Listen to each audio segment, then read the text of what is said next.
नमस्कार, आप देख रहे हैं हमारा विशेष कार्यक्रम लग गुरु और मैं हूं आपके साथ रंजना सिंह राठौर और मेरे साथ देश के दिग्गज ज्योतिषाचार्य लग गुरु डॉक्टर अरविंद त्रिपाठी जी मौजूद हैं। बहुत स्वागत है गुरु जी। नमस्कार। देखिए, हमारे जीवन में कदम कदम पर चुनौतियां आती हैं, हर मोड़ पर बाधाएं हमारी अग्नि परीक्षा भी लेती हैं, लेकिन ज्योतिष शास्त्र में हर समस्या का एक प्रमाणिक और शास्त्रीय समाधान जरूर होता है। आपके जीवन में किसी भी मोड़ पर कोई भी अड़चन हो, चाहे नौकरी की समस्या हो या शादी की, रोजगार की हो या फिर रिश्ते की, आपके हर प्रश्न का उत्तर हमारे पास है। हमारे गुरुजी इसका जवाब देंगे। इसलिए देश भर से हमारे जो दर्शक हैं हर रोज बड़ी संख्या में अपनी जिंदगी से जुड़े तमाम सवाल हमें भेज रहे हैं और लग गुरु ज्योतिष शास्त्र के अनुसार उनका समाधान भी प्रस्तुत कर रहे हैं। तो गुरुजी, प्रश्नों का और जवाबों का सिलसिला हम शुरू करें उससे पहले मेरी एक जिज्ञासा है एक सवाल को लेके कि जब हम एक सुखी और संपन्न परिवार की बात करते हैं तो उसके लिए सबसे पहली जो शर्त होती है वो है शांति और परिवार के सदस्यों का आपसी प्रेम, आपसी भाईचारा जो होता है, क्योंकि घर में अगर कलह है तो फिर वहां पर सुख और सौभाग्य का निवास तो हो ही नहीं सकता है। तो अगर ऐसे में किसी घर में अक्सर लड़ाई झगड़े होते रहते हैं और परिवार में लोगों के बीच में मनमुटाव रहता है, हर तरफ तनाव बना रहता है, तो इस परिस्थिति में ऐसे कौन से उपाय हमें गुरुजी करने चाहिए जिससे कि घर में सुख शांति रहे, कलह हमेशा के लिए दूर हो जाए? जी देखिए रंजना, कहा जाता है कि जहाँ सुमति तहाँ संपत्ति नाना, जहाँ कुमति तहाँ विपत्ति निदाना। अगर किसी भी परिवार में लड़ाई झगड़े हो रहे हैं तो इसका मतलब है कि यहाँ नकारात्मक ऊर्जा बढ़ रही है। इसलिए नकारात्मक ऊर्जा पर नियंत्रण करने के लिए आपको क्या करना चाहिए कि सकारात्मक शक्तियों को बढ़ाना जरूरी है।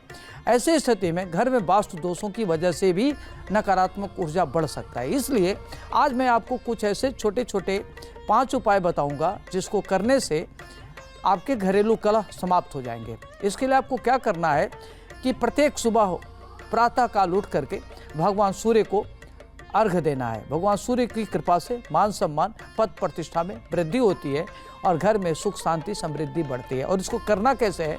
प्रातः जब आप उठें तो स्नान करें और स्वच्छ वस्त्र धारण करें और तांबे का एक लोटा ले लें और उसमें लाल पुष्प डाल लें, चावल लाल रंग से रंग के डालें और कोई रोली वोली डाल करके और सूर्यदेव को अर्घ दें।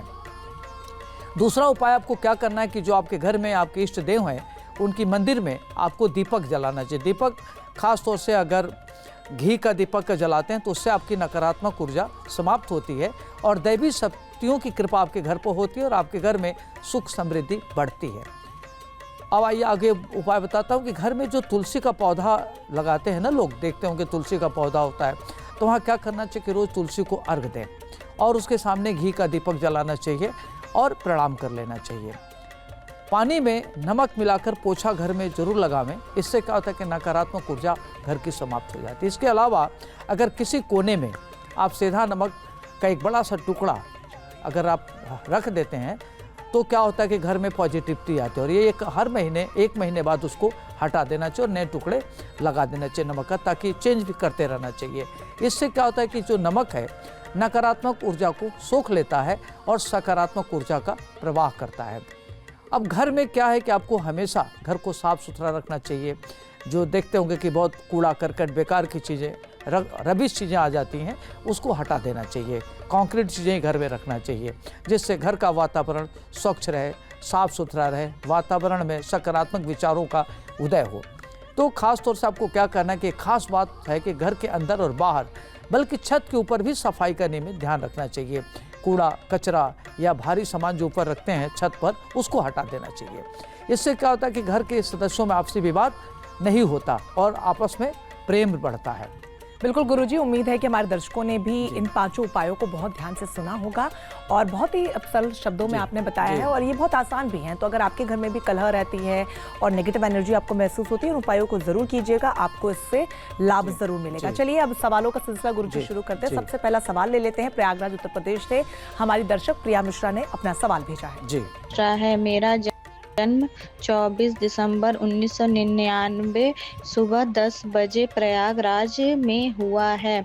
मेरा क्वेश्चन यह है मेरी शादी कब होगी और मेरी मैरिज लाइफ कैसी होगी और मेरा करियर कैसा होगा और मैं किस सेक्टर में जॉब करूंगी जो मेरे लिए अच्छा होगा और मेरा फ्यूचर कैसा होगा।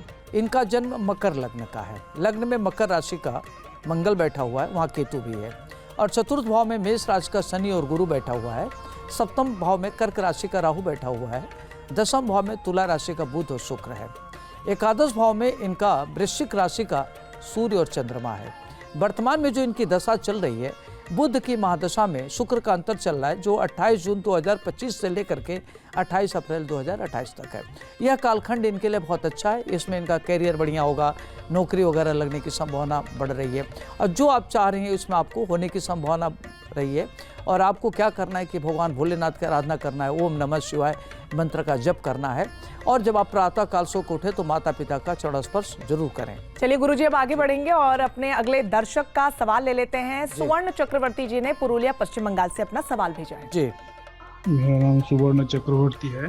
मैं वेस्ट बंगाल पुरुलिया में जन्म हुआ है और जन्म तिथि है 31 दिसंबर 1971 सुबह 5:43 पर। मेरा प्रश्न है, मेरा इन फ्यूचर थोड़ा बताइए, और मेरा कोई समस्या है तो वो भी बता दीजिए। इनका जन्म वृश्चिक लग्न का है और लग्न में इनका सूर्य और गुरु है। दूसरे भाव में धनु राशि का शुक्र और बुध बैठा हुआ है। तीसरे भाव में इनका मकर राशि का राहु बैठा हुआ है। चतुर्थ भाव में कुंभ का मंगल है। सातवें भाव में वृष राशि का शनि है और नवम भाव में इनका चंद्रमा केतु है कर्क राशि का। वर्तमान समय में जो इनका समय चल रहा है वो शुक्र की महादशा में बुध का अंतर चल रहा है, जो यह कालखंड इनके लिए काफ़ी अच्छा है। और धीरे धीरे आपकी परेशानियां समाप्त होंगी और आपके अच्छे दिन आएंगे। और आपको क्या करना है कि शनिवार के दिन आप हनुमान जी को चोला चढ़ाइए और हंग हनुमते रुद्रात्मकाय हुम फट इस मंत्र का जप करिए, और गाय को रोटी गुड़ जरूर खिलाइए। जो आपकी परेशानी चली आ रही है समाप्त होगा और आपका समय अच्छा हो जाएगा। जी सुमन जी, ध्यान से, उम्मीद है कि आपने नोट कर लिया होगा उपाय, इसे जरूर कीजिए और आपको समाधान मिलेगा। आगे बढ़ेंगे गुरुजी। अगला सवाल हमारे दर्शक राजेश जादौन जी ने भेजा है। ये ग्वालियर मध्य प्रदेश से हैं। जी, प्रणाम गुरुजी, मेरा नाम राजेश जादौन है। मेरी जन्म तिथि 18 अगस्त 1968 है। मेरा जन्म 4:28 सुबह का है। जन्म स्थान ग्वालियर मध्य प्रदेश। व्यापार नहीं चल रहा है और आर्थिक स्थिति कब तक ठीक होगी, मुझे यही जानना है। देखिए राजेश जी, आपका जो जन्म है कर्क लग्न का है। लग्न में ही मंगल है कर्क राशि का, और दूसरे भाव में सिंह राशि का सूर्य बुध गुरु शुक्र बैठा हुआ है। तीसरे भाव में आपका कन्या राशि का केतु है, और नवम भाव में मीन राशि का राहु बैठा हुआ है। दसम भाव में आपका वृष राशि का चंद्रमा उच्च का होकर के बैठा हुआ है। वर्तमान में जो आपका समय चल रहा है, शनि की महादशा में राहु का अंतर चल रहा है, जो आपके लिए ठीक नहीं है। स्वास्थ्य को लेकर के आपको ध्यान रखना है। स्वास्थ्य के दृष्टिकोण से आपका समय ठीक नहीं चला, तो सेहत को लेकर के आपको काफ़ी ध्यान रखना। आपको लगता है कि आप पर तंत्र मंत्र का प्रभाव पड़ा हुआ है, जिसके नाते आपका सेहत खराब है, तो आपका जो केतु है उसके नाते आप इल्यूजन में रहते हैं। तो आप इल्यूजन में मत रहिए। आपको अगर इस तरह की भ्रम है तो आप हनुमान जी की आराधना करिए, हंग हनुमते रुद्रात्मकाय हुम फट इस मंत्र का जप करिए, और क्या करिए कि गायत्री उपासना आपको जरूर करना चाहिए। ओम भूर्भुवः स्वः तस्य वितुर्वरेण्यं भर्गो देवस्य धीमहि धियो यो न प्रचोदयात्। इस मंत्र को कम से कम 1 माला पढ़ें और 24 बार आप सामान्य तरीके से आप क्या करें, हवन कर दें घर में, तो आपके घर में पॉजिटिविटी आएगी, आपका स्वास्थ्य उत्तम होगा और आपकी परेशानियां धीरे धीरे समाप्त हो जाएगी। गुरुजी, हनुमान जी की आराधना का आपने अभी भी जिक्र किया, तो ये तो हमारे दर्शक सवाल पूछ रहे हैं, लेकिन इन जनरल भी मैं अगर आपसे समझना चाहूँ कि अगर आप हर रोज हनुमान चालीसा का पाठ करते हैं, हनुमान जी की अगर आप आराधना करते हैं, पूजा कर लेते हैं, दिया जला देते हैं, तो क्या उससे भी नेगेटिव एनर्जी दूर हो सकती है? कोई परेशानी हो ना हो लेकिन आप पॉजिटिव फील करेंगे सारा दिन? जी देखिए रंजना, कहते हैं कि हनुमान जी अष्ट सिद्धि नौ निधि के दाता हैं, और जब भी हनुमान जी की पूजा की जाती है तो हनुमान जी राम भक्त हैं और ये बड़े अनुशासित रहते हैं, भगवान राम के परम भक्त हैं। तो हनुमान जी की पूजा अर्चना करने से व्यक्ति की सारी इच्छाएं पूर्ण होती है और हनुमान जी की कृपा से जो चाहता है वो कर लेता है। तो घर में एक तो जो नेगेटिव चीज़ें वो समाप्त हो जाती है, तंत्र मंत्र यंत्र का जो प्रयोग होता है वो समाप्त हो जाता है। कहते हैं भूत पिशाच निकट नहीं आवे, महावीर जब नाम सुनावे। तो हनुमान जी की आराधना करने से घर में सुख समृद्धि आती है, नकारात्मक ऊर्जा दूर होती है और घर में सुख शांति रहता है। तो आप हनुमान जी की आराधना करना चाहिए और वो बहुत ही अच्छा माना जाता है। जी चलिए अब गुरुजी आगे बढ़ेंगे। अगला सवाल ले लेते हैं। कासगंज उत्तर प्रदेश से हमारे दर्शक विशाल ने हमें अपना सवाल भेजा है। जी पंडित जी नमस्ते, मैं विशाल बोल रहा हूँ। मेरी जन्म तिथि 23/10/1994 है। मेरे जन्म का समय 1:40 दोपहर का है। जन्म स्थान कासगंज उत्तर प्रदेश का है। मेरा प्रश्न आपसे यही है कि सरकारी नौकरी में सफलता नहीं मिल पा रही है। मैं काफ़ी मेहनत कर रहा हूँ, एग्ज़ाम भी क्लियर कर रहा हूँ, लेकिन मेरा नंबर नहीं आ रहा है। कृपया समाधान बताएं। विशाल जी का जो प्रश्न है, इनका जन्म धनु लग्न का है। तीसरे भाव में इनका कुंभ राशि का शनि है जो अपने घर का है। पंचम भाव में मेष राशि का केतु होने से लोग बहुत ज़्यादा केवल इच्छा रखते हैं, सोचते हैं, लेकिन कुछ करना नहीं चाहते। अष्टम भाव में कर्क राशि का मंगल है जो हेल्थ को लेकर के ठीक नहीं मानते। दसम भाव में इनका कन्या राशि का सूर्य, ऐसे लोग बहुत मेहनत करके आगे बढ़ते हैं, लेकिन मेहनत करें तो, क्योंकि जल्दी चैनलाइज नहीं होते। एकादश भाव में इनका तुला राशि का चंद्रमा है, बुध है, शुक्र है, राहु है। तो शुक्र अपने घर का है और बुध शुक्र राहु काफ़ी अच्छा है। तो वर्तमान समय जो इनका चल रहा है, देव गुरु बृहस्पति की महादशा में चंद्रमा का अंतर चल रहा है। तो यह समय इनके लिए काफ़ी संघर्ष का है और इनके पास एकाग्रता का भाव है। तो धीरे धीरे देखा जाए तो 3 अक्टूबर 2025 से जनवरी 27 तक का कालखंड आपका अच्छा है। इसमें अगर आप नौकरी के लिए फल्ट कर रहे हैं तो आपको नौकरी मिलने का प्रबल योग बन रहा है। आप पूरी तैयारी करिए, निश्चित रूप से आपको नौकरी मिलेगी। और आप क्या करें कि सूर्य की आराधना जरूर करें ताकि आपको नौकरी मिलने में जो परेशानियां हो रही हैं वो समाप्त हो जाए। जी चलिए आगे बढ़ेंगे। अग्रजा यादव जी ने यूपी से अपना सवाल भेजा है। पंडित जी नमस्ते, मेरा नाम अग्रजा यादव है। मेरा जन्म 5 जुलाई 2000 में हुआ था और मेरा जन्म सुबह 8 बजे हुआ था। मैं यूपी बनारस से हूँ। मेरा क्वेश्चन यही है कि मैं डॉक्टर कब बनूंगी। देखिए अग्रजा, आपका जन्म सिंह लग्न का है और आपका पंचम भाव में धनु राशि का केतु बैठा हुआ है। दसम भाव में गुरु और शनि। तो गुरु और शनि क्या होता है कि व्यक्ति को चिकित्सा के क्षेत्र में ले जाता है, ऐसे लोग मेडिकल के फील्ड में जाते हैं। एकादश भाव में जो मिथुन राशि का राहु बुध है वो आपका बहुत अच्छा है। द्वादश भाव में कर्क राशि का सूर्य चंद्रमा मंगल गुरु, तो आपकी कुंडली मांगलिक भी है। वर्तमान में जो समय आपका चल रहा है 16 जनवरी 2025 से लेकर के 1 फरवरी 2027 तक का केतु की महादशा में शनि का अंतर चल रहा है। तो यह जो कालखंड है आपकी पढ़ाई लिखाई करियर के लिए बहुत अच्छा है। अगर आप मेडिकल के फील्ड में तैयारी कर रहे हो, जाना चाहते हो, तो आपके लिए समय बहुत अच्छा है। आपका सिलेक्शन हो जाएगा और इस तरह के लोग खास तौर से सर्जन जरूर बनते हैं। तो समय बहुत अच्छा चला, आप तैयारी करिए, आपको निश्चित रूप से सफलता मिलने का प्रबल योग बन रहा है। गुरुजी, लोगों का एक सवाल ये भी रहता है इन जनरल कि जो उपाय आप बताते हैं, कई लोग हैं जो अकेले रहते हैं, बैचलर से, सारे उपाय वो नहीं भी कर पाते। तो अगर वो उपाय नहीं कर रहे हैं तो क्या समस्या का समाधान नहीं मिलेगा? बिल्कुल। देखिए रंजना, क्या होता है कि उपाय से क्या होता है कि जैसे मान लीजिए कि जो डेस्टिनी में वो तो होके रहेगा, उसको तो आप हटा नहीं सकते। जैसे मान लीजिए बारिश हो रही है, तो बारिश को तो आप हटा नहीं सकते, लेकिन छतरी लगा के आप बच सकते हैं। इसी तरीके से उपाय करके व्यक्ति की जो विघ्न बाधाएं आती हैं वो समाप्त कर सकते हैं। अगर उपाय नहीं कर तो उनके माता पिता कर सकते हैं, खुद में हल्का फुल्का उपाय करके कर सकते हैं। और अगर समय अच्छा चल रहा है, न भी उपाय करें तो उनको सफलता मिलती है। उपाय करने से क्या होता है कि एक आपका आत्मबल बढ़ता है, आत्मशक्ति बढ़ती है और लगता है कि आपके अंदर पॉजिटिव ऊर्जा आती है। आप सकारात्मक सोच में सोचते हैं, सकारात्मक सोच आपकी बढ़ती है, जिसके नाते आपकी ऊर्जा इस तरह की होती है कि आपको लक्ष्य के प्रति जाने के लिए प्रेरित करता है और आपको सफलता मिलती है। जी बिल्कुल, और जितना हो सके उतने उपाय अपने स्तर पर आप जरूर कीजिए, जिससे कि ज्यादा से ज्यादा आपको सफलता मिल सके। जी गुरुजी, अगला सवाल ले लेते हैं। अगले हमारे दर्शक हैं अखिल वशिष्ठ जी, जिन्होंने देहरादून उत्तराखंड से अपना सवाल भेजा है। प्रणाम गुरुजी, मेरा नाम अखिल वशिष्ठ है।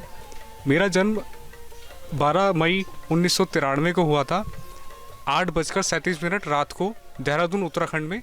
गुरुजी, मेरा प्रश्न ये है, दाम्पत्य जीवन में काफ़ी परेशानी है, क्या मेरा वैवाहिक जीवन बचेगा? देखिए अखिल जी, आपका जो जन्म है वृश्चिक लग्न का है, लग्न में राहु है। तो जब वृश्चिक का राहु लग्न में हो तो क्या होता है कि व्यक्ति अपने टर्म कंडीशन पर रहता है, बहुत ही रिजिड होता है, फ्लेक्सिबल नेचर उसका नहीं होता है।